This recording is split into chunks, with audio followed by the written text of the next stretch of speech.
Good day, folks, and welcome to the Anorak Review Show with I, your host, the Anorak. Back in my 25th episode, I reviewed the Emerson, Lake and Palmer album, Tychus. So it figures, for my 80th episode, I'd review the album that they made afterwards a year later. However, funny enough, in between these two albums, they made a live album which was a rock adaptation of Modest Mussorgsky's Pictures at an Exhibition.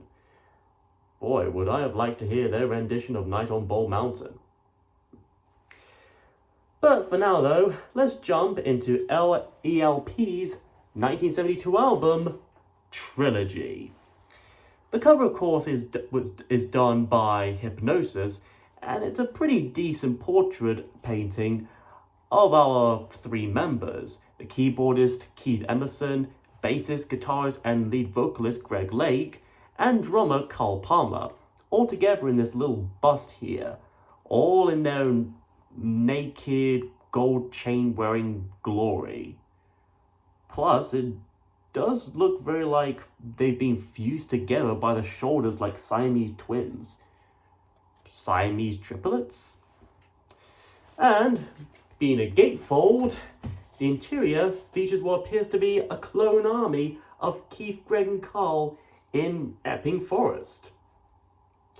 Maybe this is what the Genesis song The Battle of Epping Forest was actually about, or even inspired by.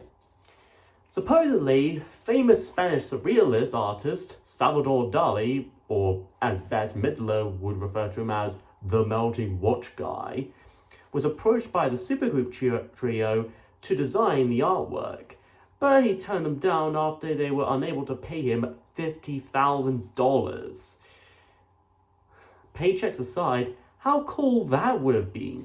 The iconic and familiar style of Dali's artwork made into a cover artwork for a prog rock album. What wasted potential. Anyways, let's get into the music itself, shall we? We begin the album with The Endless Enigma Part 1. Starting off with some calm yet very sinister alien-like synths and erratic piano keys with various seconds of silence in between, like we're in the soundtrack of a suspenseful horror film or something. It immediately gives off a very paranoid and uneasy feeling, like if something's hiding in the shadows, waiting to jump out for you. Then we get some pretty fast drums, the classic Keith Emerson Hammond organ, and what might sound like a zurna, a double reed woodwind instrument from Western, Asian, and Middle Eastern countries and cultures. It does very much sound like a natural continuation and succession to Tychus, both the 20-minute suite and the album itself collectively overall. And about 2.5 minutes in, the music settles down a bit as Greg Lake sings and asks, why do we stare and do we even think he cares? Well, if he didn't care, then why would he even be bringing it up to begin with? Then he says that we've been misled by all the thoughts in our heads. To be fair, if you think a live-action readaptation of Disney's Snow White is a good idea, then you might be misled. Our words waste and decay. Turns out they're biodegradable and should be recycled. Nothing we say reaches his ear anyway, and a few of our words ever reach his head or enter it. Clearly, Greg Lake will probably be needing a hearing aid. I joke some more, but the song's lyrics could also be interpreted as the band's response to any and all of the critics, music journalists, and just naysayers of the band and progressive rock in general back in the day, calling them hypocritical freaks, how they'd, critique prog bands for being snobby, pompous, and all-around pretentious, while they themselves project their own snobbery, pompousness, and all-around pretentiousness.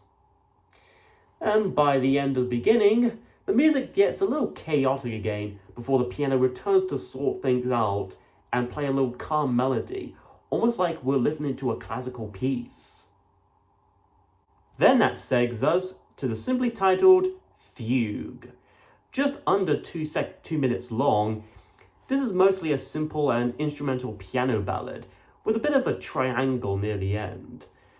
With a mood that swings between serene, quirky, on edge, slow, and so on and so forth, it really demonstrates Keith Emerson not only as a pianist, but just as a player of keyboard instruments in general.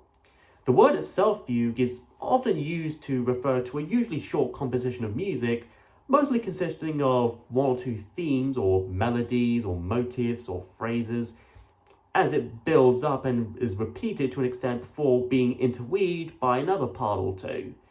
I don't know if the music itself here actually fits the term accurately, but it's still a pretty charming piece of short music, and it does indeed interweave very well into the very next, third and last part. And that three-parter concludes and bookends with The Endless Enigma Part 2. Just over 2 minutes long, this reprise too has a bit of a chaotic nature as with the first part, albeit slightly more subdued this time around. Greg sings some more, this time about how each part was played though the ballet wasn't shown, and how everyone came but they all sat alone. Turns out that no one knew how to open the curtains, and they just had to rely on sounds and voices, and the music. And that the audience all had to sit at a distance due to restrictions. I mean, hey, we're in a pandemic after all. All in all, this musical three-part is a good starter to this Trilogy album, and it's not exactly endless, but it is indeed enigmatic. Next is From the Beginning. Even though this isn't actually the beginning song, more like the fourth or second song. Reaching the number 139 spot in the US Billboard Hot 100 back in 1972, this became the highest charted single for Emerson, Lake and Palmer in the United States, which may or may not say much. The track starts off with simple, soothing classical acoustic guitar, very similar to the beginning of Roundabout by Yes, which may be a hint to what may come next episode. Anyway, while Greg had written all of the lyrics and Keith had written most of the music in this album, in this song, Greg had written both the lyrics and the music as well. Said lyrics seem to center on the personal themes of making mistakes, learning from them, and learning to forgive such. And while it remains mostly predominant acoustic in nature, we do get a bit of a soothing electric guitar solo, some congas and kettle drums from Carl, and a synthesizer solo from Keith to end the song with. Apparently, this was first originally written to be in the King Crimson debut album, In the Court of the Crimson King, back in 1969, but the frontman, Robert Fripp, believed that it didn't fit the overall themes of that album, so Greg pretty much had to save it for this album a few years later. Although I really must review a King Crimson album sometime down the road as well. Maybe in September or December perhaps. After that is The Sheriff, a somewhat more humorous track that starts off with a faint bit of banter before Carl does a little drum solo, and at one point he accidentally hit the rim of his tom drum with the drumstick he was using and could faintly be heard saying the S word as a result. And they just pretty much left it in and not did another take. It almost adds a little bit of realism and humor to the song right off. Then it kickstarts proper with that distinct and familiar Hammond organ as Greg sings about, well, a sheriff, as well as another character named Wicked Josie, whom the sheriff chases after across Kansas in the west, and after a fistful of shenanigans and for a few shenanigans more, the sheriff himself ends up getting some sort of comeuppance, and Josie himself becomes the next sheriff. And fittingly enough, we then hear an old cartoony gun blast sound effect and a honky-tonk style radio strutted by Keith, along with some wood blocks from Carl to close out. If you're into various funny, bouncy old western songs, you might enjoy something like this as well. Side 1 ends with Hoedown. Or is it Hootenanny? Ho down, hoot nanny. Ho down, hoot nanny. Ho down, hoot nanny. Anyways, while this is another instrumental piece, it wasn't at all composed by either Keith or Greg. It was actually originated from a section from a 1940s ballet called Rodeo by American composer Aaron Copland, who also composed Fanfare for the Common Man, which ELP would also do a rendition of for a later album of theirs, Works Volume 1. He was alive by the time this album was being recorded and released, so he gave the band actual permission to do their own arrangement of the piece, which seems pretty nice and cool. This rendition, of course, consists of mostly organ and synth, with drums and maybe a bit of bass in the background. It's quite a dancey song as well, which is something that progressive rock tracks aren't exactly known for. So to which you gotta give kudos there at least. The song also pretty much serves as a companion piece to the previous track, The Sheriff, both being organ-centric and partially themed around old American Western themes. It's quite a way to conclude the first half of the Trilogy album as well. Side 2 begins with the title track, Trilogy. The longest song in this album, just under 9 minutes long, this starts off with what sounds like a stringed instrument like a violin, although it could likely be a synthesizer mimicking and replicating such a sound. Then Keith Emerson's piano returns sooner than expected, so does Greg's vocals, singing about how he had tried to mend a love that ended long ago, although he still pretends his love is surely coming to an end. It seems that he too made a deal with Mephisto to save his aunt. The piano bit reminds me a bit of George Gershwin's Rhapsody in Blue, how it ranges from being slow and serene to being fast and active. Then, at the 3-minute mark, other instruments crash in to join in the play, drums and all, in this chaotic section on par with Tychus and Carnival 9. This almost feels like the musical embodiment of anarchy. Then about 5.5 minutes in, we hear Greg return again to sing about places that we went and times that we spent together, penniless and free. Or at least places that didn't require paying and spending money to actually enter because, penniless and all.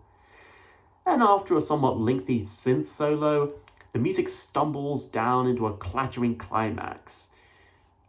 As for why it's called Trilogy, who knows? Perhaps because this piece has 3 general sections that it comprises of? I don't know. Following up is Living Sin, another shorter song that kind of acts as a bridge between 2 longer tracks, similar to Fugue in the endless Enigma. This begins a similar musical manner as the previous song. This features Greg singing, or sort of speaking, in a deep, darkly style, asking, will we stand up or will we freeze? Although, considering even if one does choose to stand up, they still could freeze anyway, so I don't know what difference that would make. Then he says that savage woman would make you please and turn your inside outside in. So he has a thing for body horror. Good taste in genres, I guess, though I wouldn't actually be into and actually do such in real life. Then afterwards, he starts belting out most of the rest of the lyrics. Never cured by a one-night lover, stories of a meeting with a younger brother, all the people lying with just a blind cover, and no one is ever going to pry her from a two-faced mother. So, Harvey Dent's gender-swapped counterpart from Rule 63, who may or may not be his mother or has a daughter with Two-Face? And then back in that dark, creepy tone, Greg warns how if you never saw it coming, hooked up with Coca-Cola, nice and slippery. Although personally, I'm more of a Dr. Pepper person myself. And so our album ends and concludes with Abaddon's Bolero. The second longest song in this album, just over 8 minutes long. This basically consists of an endlessly marching snare drum as a single melody plays over it, starting as a quiet high-octave Hammond organ, then building up with various instruments and overdubs like Moog synthesizers, bass and electric guitars, and so on, etc., into this grand, epic, thin-layered wall of sound before slamming into a climactic halt, ending the album altogether. It's very similar to the famous Bolero by French classical composer Maurice Ravel. The name itself, Abaddon, usually refers to a certain particular abyss, a place of destruction, or an individual angel or demon who guards that very same pit. I suppose it may fit the name of this song, since this track is, in a way, very biblical. In a positive way, of course. Pun itself may or may not be intended. And, like with many of the previous songs here, this definitely demonstrates the heavy classical influence the band has, even doing pastiches of such work. And I gotta commend them for that alone. And after all that quickly said and done, this album is pretty good. The music is as pompy, dramatic, and grandiose as ELP could get, while offering a little bit of lighthearted humor every now and then, like with The Sheriff and, well, The Sheriff. The tracks are very well ranged in both pace and duration, some short, some long, and that's fine by me. Plus, this album itself is a bridge of sorts between Tychus and brain salad surgery, which I hope to cover next year. However, next time though, we take a look at another Yes album, and this time, we're going for the one.